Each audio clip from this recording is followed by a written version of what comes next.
The slave market smelled like oil, sweat, and fear. Traders shouted prices. Guards dragged weak bodies, and chains clinked with every move. But no one looked at the far corner of the dark hall. No one even got close to it. That's where she sat then, shaking and filthy. Her skin was covered in black dust, her long hair a tangled mess. She didn't cry, didn't move, didn't speak. She looked more like a dying animal than a person. Buyers walked past her cage and made faces. Disgusting, one whispered. She hasn't moved in days, said another.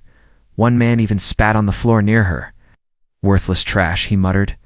But then a human stepped into the hall. Jack Carter.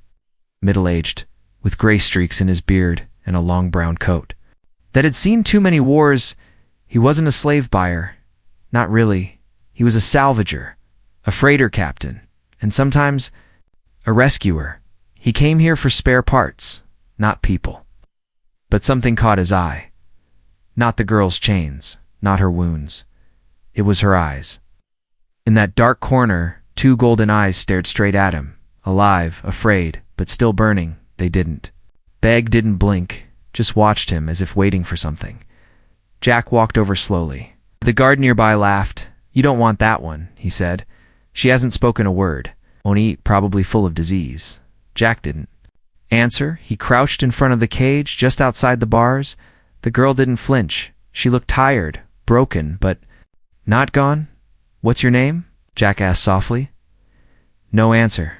Can you understand me? He tried again. Her lips trembled. She opened her mouth, but no sound came. A small cough escaped.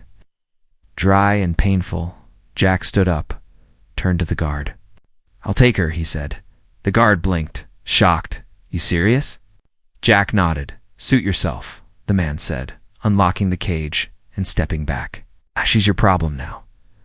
When the door opened, the girl didn't move. Jack took off his coat and gently laid it over her shoulders. She flinched at the touch, like no one had ever touched her kindly before, but she didn't pull away. I'm not here to hurt you, he whispered. I'm getting you out of here. She didn't speak, but she let him help her stand. Her legs were weak, shaking. She leaned on him as he led her out of the hall. People stared. Some laughed. Hey, Jack, adopting strays now? Careful. She might bite. He ignored them all. Back on his ship, he took her to the medbay first. The scanner beeped. No major injuries, but she was badly dehydrated and exhausted. Then he guided her to the small washroom. The girl looked at the shower like it was a monster. She backed away, shaking her head. It's just water, Jack said. Hot, clean water. He turned the knob and steam filled the room. She stared in wonder. He stepped out and gave her privacy. Leaving a towel and soft clothes on a bench, 10 minutes passed, then 20, finally. He heard the door open. He turned and froze. She stood quietly in clean clothes, but what shocked him wasn't the change in her smell or face. It was her skin, now that the dirt was gone. Strange glowing lines ran along her arms and neck like soft, golden tattoos. Not ink, not scars. They shimmered faintly with every heartbeat. Jack's eyes widened. What are you? He whispered. The girl looked up at him, lips trembling. Again, her voice was weak but clear. Don't let them find me, she said. Jack blinked. Who? She swallowed hard. They'll come for me, she said, eyes wide with fear. They always do. Jack stared at her, his hand tightening at his side. Something told him this wasn't just a rescue. He had just stepped into something much bigger, much more dangerous. But when she looked at him again, those glowing eyes full of fear and hope, he knew one thing for sure. He wasn't going to leave her alone. Not again.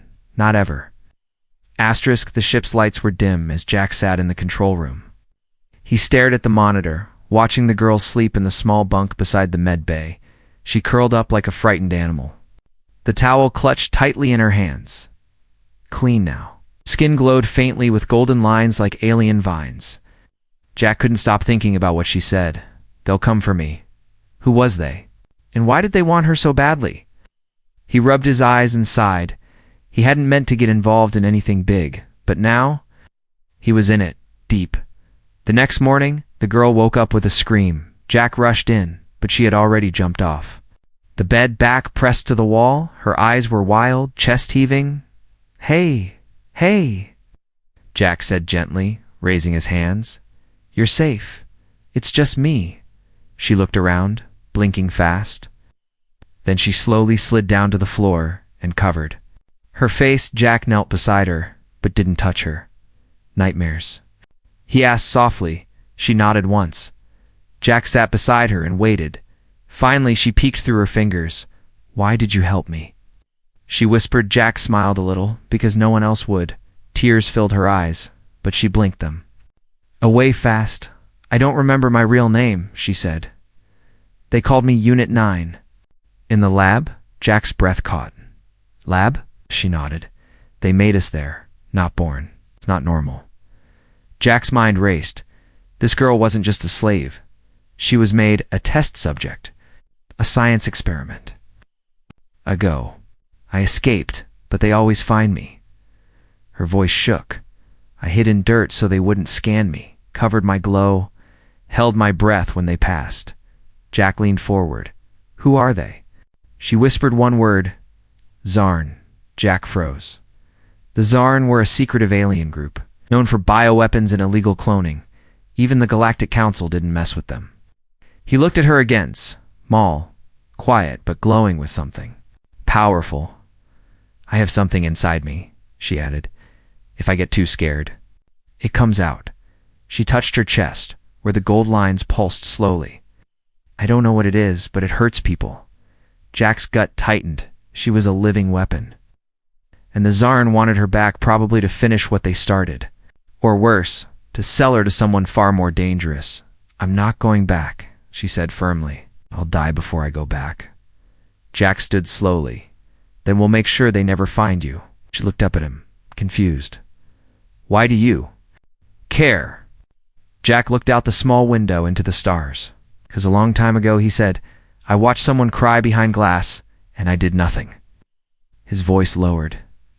"Not this time." She stared at him, uncertain, but something in his voice made her believe him. Just then, the ship beeped. Jack walked over and tapped the console. His eyes narrowed. "What is it?" she asked. Jack frowned. "We've got a ship on long-range scan." "No ID, no broadcast." He glanced back at her. "They're looking for you already." She stood slowly, hands shaking. "They always come fast." Jack nodded. "Well, they're not taking you." He pulled out an old handheld scanner and walked over.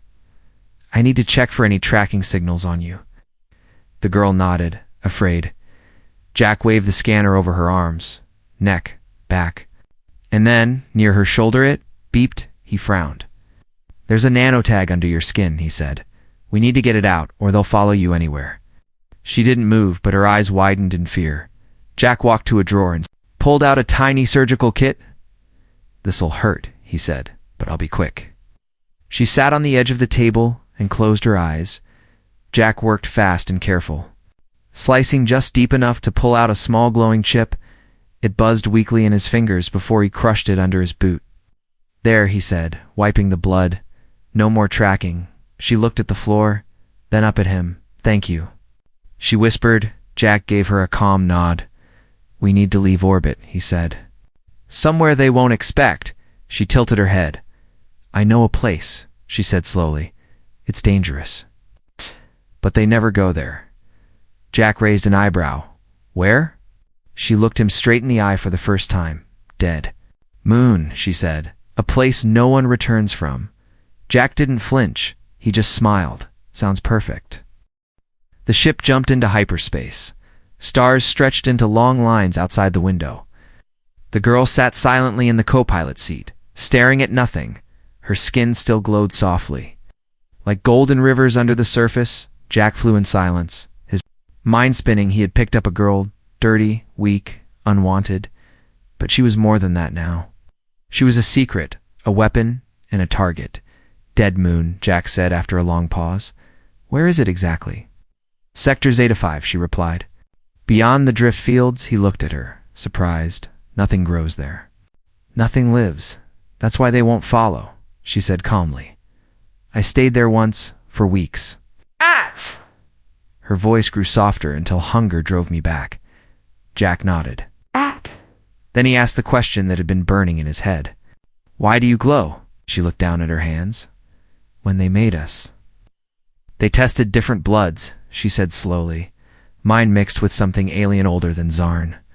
Jack leaned back in his seat. That explained the fear in her eyes, the pain in her voice. They branded us, she said. Each child had a mark inside the skin. Jack's brow furrowed. Show me, she hesitated, then turned and pulled down the back of her shirt. There it was, barely visible. Glowing faintly, an alien symbol burned into her skin beneath the surface. Jack tapped a button on his console and scanned the mark. The computer buzzed for a moment, then displayed a warning in red, classified bioweapon code 99 danger. Jack's hands froze. Code 99 was the highest level in the old military systems. It meant unstable, lethal, and valuable. Whoever controlled her controlled a force even armies feared. She's not just running from them, Jack muttered to himself. She's the thing they want. Suddenly, the ship's console flashed incoming signal. It read an encrypted message. Unknown source. Jack opened it carefully, watching for traps. A voice crackled through, cold, robotic, and full of power. This is Commander Vahal of the Zarn Retrieval Unit. You are carrying stolen property. The girl's face turned pale. She shook her head violently. I'm not property, she whispered. Jack snarled and shut off the message. They found us too fast, he said. That tracker. Maybe it wasn't the only one, I told you, she said. They always find me. Then we'll have to move faster, Jack replied. He turned the ship sharply and activated the stealth field, but before he could hide, a shadow appeared on the radar. A large black ship. Cloaked in smoke. They're jamming us, Jack said. No signals in or out. The girl stood slowly. Her hands were glowing, now brighter than before. They won't take me, she said firmly. I'd rather burn the whole ship down, Jack. Stood too. Not today, he said, grabbing his rifle. You're not alone anymore. He handed her a small device. If things get bad, press this, he said. It'll send an overload pulse through the ship's system. She stared at the device. It will kill everyone on board, she said. Jack looked into her eyes. I'm trusting you, he said. Now trust me to get us out alive. The ship shook. A beam struck the hull from the Zarn warship. They weren't sending a boarding crew. They were planning to destroy the whole vessel. They want me dead now, she whispered. They know I remember too much. Jack activated a defense system, launching counterflare drones. We're diving into the drift fields, he said. Hold on. The drift fields were unstable space, filled with energy storms and floating metal shards. But Jack knew how to fly in chaos. He had learned during the war. The Zarn ship hesitated, couldn't follow without serious damage. Jack's ship shook, sparked, and groaned as it slipped into the storm. Then, silence. Only the hum of the engine remained. They were safe. For now, Jack slumped back into his seat. The girl sat down beside him again for the first time. She smiled. It was small, soft, unsure, but real. You didn't run. She said. No, Jack replied. Neither did you. Her voice trembled. I've never had anyone stay. Jack looked out the window at the swirling storm. Well, he said, get used to it, and somewhere in the dark void between stars. The hunted girl began to feel something she had never known.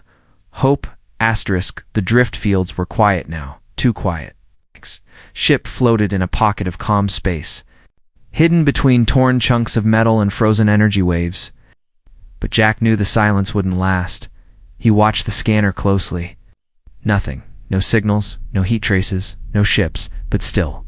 Something didn't feel right. The girl who now called herself Lyria stood behind him, staring out the small window. Her glowing marks had dimmed again, but her eyes were sharp, alert. They'll find us again, she said. Jack looked at her. You're sure? They always do, she whispered. They don't need tech. They can feel me. Jack frowned. What do you mean, feel you? Lyria touched her chest, where the golden lines pulsed slowly. The others. The ones they made like me. We were linked, she said. They used to test it. Make us find each other without sound, without sight. Jack sat back in his chair. You mean they have others like you? Still alive? She nodded once, maybe, but most didn't survive the escape. A sudden beep broke the tension. Jack checked the scanner, still nothing. Then Leary's face turned pale.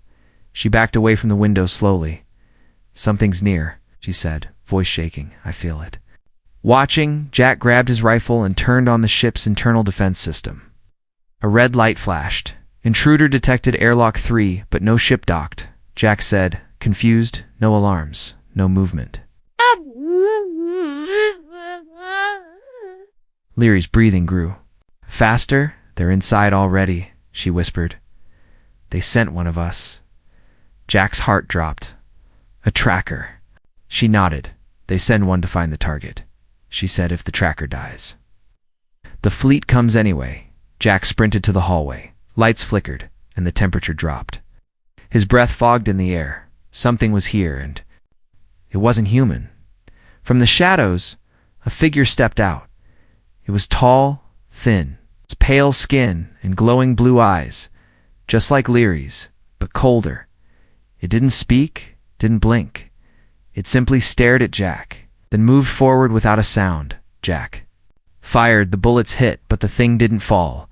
It twisted like smoke, moving too fast, too smooth, Leary. Jack shouted, backing away. She appeared at the end of the hallway, her hands glowing again. The tracker stopped and turned to her. For a moment, they stood still, facing each other like mirrors. Then Leary stepped forward, whispering something. In a language Jack didn't know, the tracker hissed. Its skin cracked. Glowing with lines like hers, only red, not gold. Leary closed her eyes, and the hallway filled with blinding light. When Jack opened his eyes again, the tracker was gone. A scorch mark on the floor was all that remained. Leary was on her knees, gasping, hands shaking. Jack rushed to her. Are you okay? She nodded. Weakly, I used too much, she said. It burns inside when I do that. He helped her up and led her back to the med bay. She lay down, her skin now dim and dull. Jack sat beside her. That thing. It looked like you, it was, she whispered. They're made from the same base. She paused. But I'm the first. I was the prototype. Jack looked at her carefully. What makes you different? She blinked slowly. I asked. Questions, she said. I refused commands. So they said I was broken. Jack gave a short laugh. Well, thinking for yourself makes you broken. Then I like broken. She smiled faintly. But then her face turned serious. There. On the way now, she said. The tracker sent a signal when I touched it. They'll come with everything. Jack stood. Then we don't wait for them, he said. We hit first. Leary's eyes widened. You want to fight the Zarn? No, Jack said. I want to fight smart. I know someone who owes. Me. An outlaw with teeth, he walked to the controls and began setting new coordinates. We're heading to Karos 9, he said, home of the Ghost Syndicate. Leary frowned. A criminal planet. Jack smiled. Exactly, he said. If anyone can help us disappear or make the Zarn regret everything, it's them. Leary sat up slowly. Her glow was returning. And for the first time, she looked ready. Not afraid, not running. Ready. The planet Karos 9 didn't look like much from space. Just a burnt, cracked surface and glowing fog that never lifted. But beneath the wasteland was a city deep underground, built by criminals, ruled by syndicates. A place where secrets lived longer than people. Jack's ship landed quietly at Dock 1 to be. No flags, no beacons, no names. Just rusted steel and silent guards with masks. Leary stood beside Jack.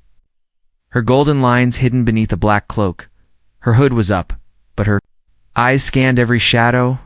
This place smells like death, she whispered. Good, Jack said. Means it's the right place. They moved quickly through tunnels and neon-lit corridors. Jack led her to a hidden door marked with an old symbol, 2 knives crossing. A skull, he knocked 3 times. Then once more, a slit opened in the metal. You're not welcome here, said a voice.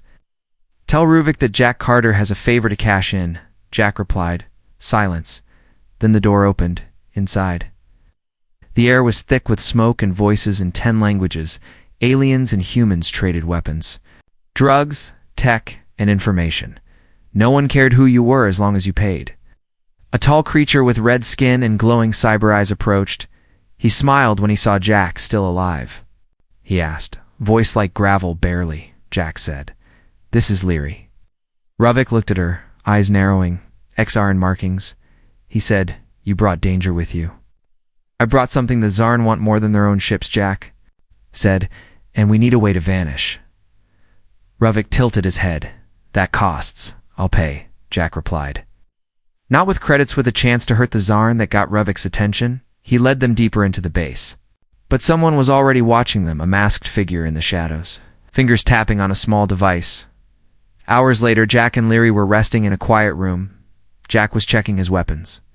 Leary sat on the floor, meditating, her hands glowing slightly. She was learning to control the energy now, slower, safer. Suddenly, the walls shook. The lights flickered. Alarms screamed. "They found us." Leary shouted. Jack ran to the screen. Multiple red dots were inside the compound already. "No. Ships landed," he said. "They're teleporting in. We have to run." But the hallway outside was already blocked. Black-armored Zarn soldiers marched forward, weapons drawn. Ruvik's guards fought back, but they were outnumbered. Jack grabbed Leary's hand. "This way," he shouted, pulling her toward the vent shafts. They crawled fast through the narrow metal tunnels. Heat and smoke filled the air behind them. Echoing clangs grew louder. The Zarn had sent trackers into the vents. "We can't outrun them." Leary said, "Then we don't," Jack replied, pulling a grenade from his belt. He handed her a small device. "Trigger this when I say." They reached a junction. And Jack placed the grenade behind a pipe. He whispered, "Go left." And she crawled away, fast and silent. The shadows moved. Metal claws scraped the vent walls. A tracker appeared behind Jack. Hissing softly, it lunged. Jack kicked the grenade into its mouth and rolled sideways into a lower shaft. Boom. The explosion rocked the vents. Metal buckled, and flames burst behind him. Gritted his teeth, burned but alive. Leary met him at the bottom of the access shaft, helping him up. "You said you were fast," she teased, smiling. "I'm old." "Not slow," Jack coughed. They pushed forward until they reached the underdocks. Ruvik was there, wounded but standing, holding a detonator. "You owe me a new base," he said, grinning. "Buy me a drink next war," Jack answered. They boarded the ship fast, taking off as explosions lit up Caro's 9's surface. Leary sat down in the co-pilot seat, breathing hard. "They keep sending more," she said. Jack nodded. "And they'll keep coming." Leary looked out at the stars. "I'm tired of running," she said. Jack looked at her. "Then let's hit them first," he said. "There's a place, a vault, where they keep genetic records. We destroy that. They lose everything they made of you." Leary's eyes glowed brighter. "Let's burn it down," she said. And in that moment, Jack didn't see a broken girl anymore. He saw a warrior rising from the ashes. The stars outside twisted as Jack's ship raced through uncharted space. Leary sat quietly, hands resting on her knees. Her golden glow dimmed but steady. She had changed.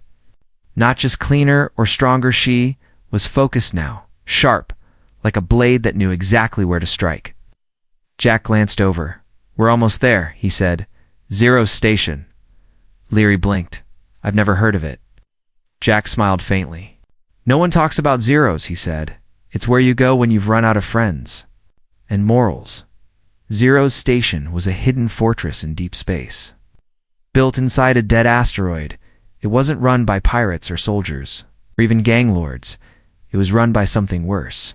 The Ilarian Syndicate. They didn't sell weapons. They sold wars. As Jack's ship approached, strange drones scanned every inch. A cold voice spoke through the comms. "State your purpose." Jack Carter, seeking an audience with Varzak. He replied. There was a long silence, then, "Dock, at Bay 7. They landed inside a massive steel cavern, guarded by machines with glowing red eyes and no mouths. Leary stayed close, her fingers twitching. "This place is wrong," she whispered. "Everything here feels dead inside." Jack didn't disagree, but he pushed forward. They were escorted down dark tunnels until they reached a chamber lit by blue fire. And there he sat, Varzak, a tall alien with 4 arms, metallic skin, and black lenses instead of eyes. He didn't move as they entered. Jack Carter. He said in a voice that sounded like glass cracking, still crawling in shadows, still breathing. Jack answered, barely, Varzak replied, turning toward Leary. And this is why you came? Jack nodded. She's the key, he said. I want to strike the Zarn where it hurts most. Varzak stood slowly. The genetic vault, he said. The most guarded data core in the quadrant, Leary spoke. If we destroy it, the Zarn lose control, they can't make more like me. Varzak tilted his head. And why should I help you? Jack took out a crystal chip and placed it on the table. A full map of old Earth military storage routes, he said. Unmarked weapons. Lost fleets. Varzak laughed coldly. Tempting, he said, but not enough. Leary stepped forward. Then I'll offer myself, she said. Jack turned sharply. Leary, she raised a hand. If you help us reach the vault, I'll let your scientists scan me once, not forever. Varzak's head turned slowly. You are brave, he said, or foolish. Maybe both, she answered. He tapped his fingers together. Very well, he said. You'll get a ship, cloaking codes, a backdoor into the vault system. But when the job is done, she stays here. Jack's jaw clenched. No deal. Leary placed a hand on his arm. Let me choose, she said softly. For once in my life. Let me choose. Jack didn't speak, but his eyes were full of fire. He hated the deal. But he respected her strength, and he couldn't force her not after everything. Varzak smiled like a machine learning how to grin. Then it's done, he said, later that night, in the dark hangar. Jack worked alone on the new ship Varzak had given them. Leary walked over and sat beside him on the cold floor. You're angry, she said. I'm scared, Jack replied. You don't see yourself the way I do. You're not just a key, Leary. You're a person. She looked at her hands, glowing gently. I don't know who I am, she said. I've always been what they made me. A tool, a test, a shadow. Then let's break what they made, Jack said, and build something new. She smiled, just a little. Then let's finish this. They loaded the weapons, mapped the route, checked the codes. Tomorrow, they would fly into the Zarn's heart, into the most dangerous vault in the galaxy, to destroy the one thing. That gave the enemy power, and maybe to set the girl free at last. The ship Varzak gave them was sleek, black, and fast. It moved through deep space like a ghost, undetectable, nearly silent inside. Jack sat at the controls, staring at the red dot on the star map. The Zarn Vault, a fortress of metal floating. Inside a magnetic storm, protected by drones, invisible shields, and death on every level. Behind him, Leary stood quietly. Her eyes were closed. Golden lines glowing stronger than ever before. She was calm, but not at peace. She was ready. This is it, Jack said. No turning back. I wouldn't turn back even if I could, she replied. The ship slipped into the storm, systems rattling, alarms flickering. But the codes Varzak gave them worked. They passed through the outer shield undetected. Inside the vault, everything was cold, silent, and too perfect. Sterile white halls, no guards, no noise. It was the kind of silence built on terror. They don't expect visitors, Jack whispered, rifle in hand. They don't need guards when fear keeps people away. Leary led the way. She could feel the vault, feel the pull of machines calling to her blood. The place was alive with signals that only she could hear. They reached the core, a giant glowing sphere of data, spinning inside energy rings. Around it floated tanks, filled with liquid and bodies, test subjects, frozen in time, copies of her, some broken, some not yet born. Jack stared in horror. Leary, this is where they built you. She stepped forward, placing her hand on the glass. I'm not their creation anymore. She said, I'm going to end this. Suddenly the alarm screamed, red lights flashing. Zarn soldiers appeared from hidden doors, armored and armed. They didn't hesitate. They opened fire. Jack pulled Leary back, returning shots with perfect aim, but they were outnumbered. Too many. Jack shouted, Leary, now. She closed her eyes, and the glow from her skin exploded. The light wrapped around them like a shield. Bullets melted before hitting. Then she raised her hands. The energy in the vault responded. Machines bent, metal twisted, the tanks shattered. Spilling liquid everywhere, the vault's control center screamed.